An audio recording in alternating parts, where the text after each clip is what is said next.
Choking capitalism. Small business owners across America insist regulations are choking them, killing their companies. On the record is investigating the impact of regulations on businesses and why you, even if you don't own a business, could feel the pain. Griff Jenkins spoke with a Kansas business owner.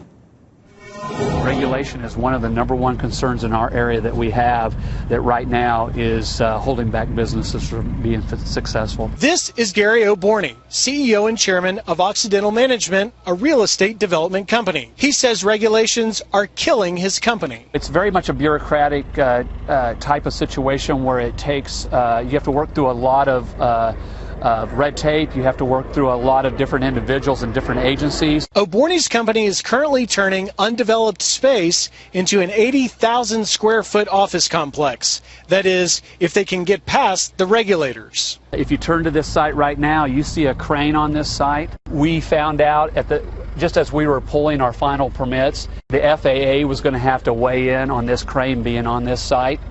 And ultimately, it took another 45 days approximately delays in order to be able to get the approval from FAA in order to get the crane on this site.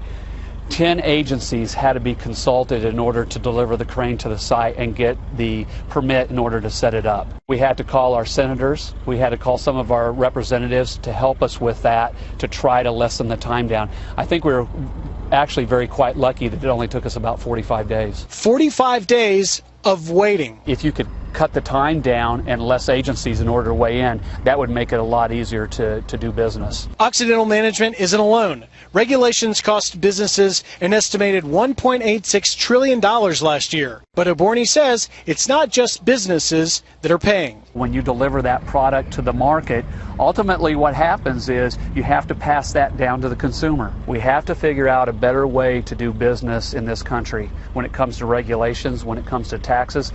We need to create an opportunity that entrepreneurs can be successful.